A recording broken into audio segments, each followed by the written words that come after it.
Salut à tous, c'est tombé ce matin, le Porsche Taycan Turbo S ne détient plus le record de la voiture électrique la plus rapide sur le Nürburgring. En effet, c'est une Model S Plaid qui l'a battu de 7 secondes. Et Tesla, ils ont beaucoup travaillé pour y arriver, parce qu'ils étaient déjà sur le circuit l'an dernier avec une Model S complètement modifiée, arsautée, avec des jantes différentes, avec un gros spoiler à l'arrière, pour essayer de mettre au point la voiture aussi bien que possible. Cette année, ils y sont retournés et ils ont mis le paquet pour y arriver. C'est-à-dire qu'ils ont été jusqu'à planter une Model S Plaid la semaine dernière, et aujourd'hui, c'est tombé, ça y est, ils ont battu le record. Mais quelque chose me dit que c'est seulement le début des hostilités entre Porsche et Tesla.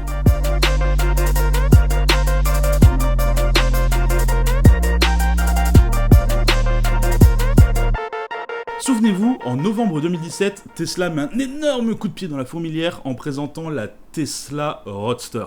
Et il était temps, parce qu'on en avait marre de toutes les berlines et autres SUV que Tesla nous présentait, on voulait quelque chose d'un petit peu différent. Sachant que la marque avait commencé quand même sa vie sur un châssis de Lotus Elise.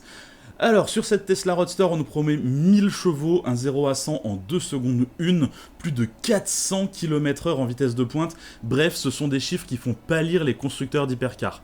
Et ouais, c'est aussi ça l'électrique, ce sont des performances qui dépassent l'entendement. Mais ce Roadster, on peine à le voir venir. La dernière fois que Elon en a parlé, il nous a dit que c'était peut-être en 2023. Soit quand même 6 ans après l'annonce. Bref, quittons 2017 et retournons à notre bon vieux 2021. Porsche vient de présenter un concept au salon de Munich qui est le Porsche Mission R ou Mission R. C'est un concept qui ne fait pas énormément de bruit, sans mauvais jeu de mots, puisqu'on n'entend pas suffisamment parler, je trouve. Elle est présentée comme un avant-goût de ce que pourrait être la compétition client à l'avenir, mais à mon avis, elle préfigure surtout un futur Cayman électrique. Alors la compétition client, pour ceux qui ne savent pas, ce sont des voitures de course vendues par les constructeurs, mais qui n'ont pas vocation à être homologuées sur route. Elles sont uniquement destinées à l'usage en compétition. Porsche fait ça depuis la nuit des temps et le font bien. On parle notamment de toute la lignée des GT3 Cup, qui sont en gros des GT3 RS mais encore plus radicales, tellement radicales qu'elles ne peuvent plus rouler sur route. Mais ils ont aussi fait ça par exemple avec le Cayman. Voici le Cayman GT4 Club Sport, pas vraiment plus puissant qu'un GT4 de route, mais il est surtout vidé, arçauté et a une préparation pour tous les équipements qu'on peut avoir besoin en compétition. Bon, où je veux en venir avec tout ça ? Je pense que ce concept car, la Porsche Mission R, préfigure le véhicule de série qui sera chargé de battre la Tesla Roadster le moment venu. Pour ce concept, on parle de 1088 chevaux, le 0 à 100 en moins de 2 secondes 5, et surtout à peine 1 tonne 5 sur la balance. Pour une électrique, c'est vraiment propre. À titre de comparaison, un Cayman GT4 Club Sport actuel fait un peu plus d'une tonne 3 pour 425 chevaux. Ici, 1 tonne 5 pour plus de 1000 chevaux, c'est ultra intéressant. Alors la puissance est divisée en deux moteurs, un moteur de 653 chevaux sur les roues arrière et un moteur de 435 chevaux sur les roues avant. On est donc sur une architecture 4 roues motrices, mais en même temps, pour faire passer autant de puissance au sol, on n'a pas trop de 4 roues. Mais pourquoi donc je pense que ce concept ira plus loin que le stade de concept, et quand bien même on nous le présente comme un véhicule de compétition, donc pourquoi il se retrouverait de série ? Et pour finir, pourquoi il prendrait la place du Cayman alors qu'il a des perfs qui dépassent la 911 ? Alors il y a plusieurs indices qui laissent penser que ce véhicule finira par être mis en série. Déjà rien que le nom, Mission R. On se souvient bien sûr de la Mission E qui préfigurait le Taycan de série et la Mission E Cross Turismo qui préfigurait le Taycan Cross Turismo de série. En gros, je pense que chez Porsche, les concepts qui portent le nom de Mission sont des préfigurations de leur prochain modèle. Ensuite, esthétiquement, on est très proche d'un modèle qui pourrait sortir. J'ai l'impression qu'on a pris le modèle qui va sortir et on a fait simplement un trait tout autour et on a dit au designer amusez-vous autant que vous pouvez au-dessous de cette ligne pour le concept et toute la partie haute reste identique au modèle qu'on va sortir. C'est pourquoi dans mon Photoshop j'ai simplifié tout le flanc du véhicule. À mon sens, toute cette complexité est réservée au concept. Maintenant, si ça passe en série, pourquoi ça serait un véhicule de route puisque c'est présenté comme un modèle de compétition client? Alors effectivement, je comprends la question, mais déjà, tous les modèles de compétition client chez Porsche sont dérivés d'un modèle de série. Par exemple, la GT3 Cup est basée sur une 911, la GT4 Club Sport est tiré d'une 718, donc ça serait vraiment étrange de sortir un modèle qui est uniquement pour la compétition client et qui n'a aucun modèle de série derrière. Mais en plus de cela, Porsche communique sur la vitesse de charge de la voiture. On parle de 15 minutes pour passer de 5% à 80%, soit encore un peu plus rapide que le Taycan qui est déjà la référence sur le marché.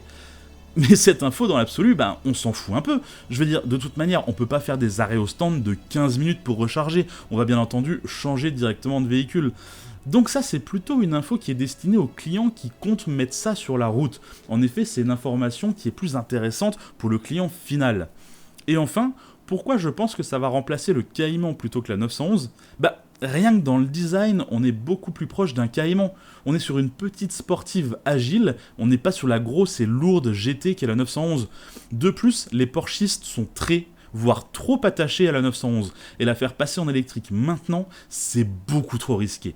Je pense très honnêtement que la 911 sera la dernière de la gamme à passer en full électrique, voire même, je pense que ce sera un des derniers modèles tout constructeur confondu. Par contre, le client Boxster Cayman est beaucoup plus ouvert à ce genre de possibilités, surtout avec les performances annoncées. C'est pourquoi je pense que ce que je suis en train de vous dessiner sur Photoshop depuis tout à l'heure est probablement très proche de ce que sera le futur Cayman full électrique. Ce Photoshop est maintenant terminé, je vais vous laisser apprécier quelques secondes la différence entre la version de compétition client et la possible version de série que je vous ai dessinée.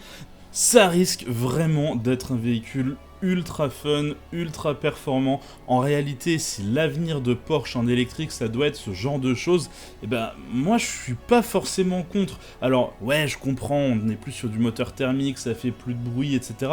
Mais à la fois, les performances sont là, le fun est là. Le Taycan est un véhicule que j'adore, et si je peux avoir à peu près la même chose, mais en plus performant et dans un form factor plus petit, quelque chose de plus fun, mais en fait, ouais, moi je suis complètement chaud.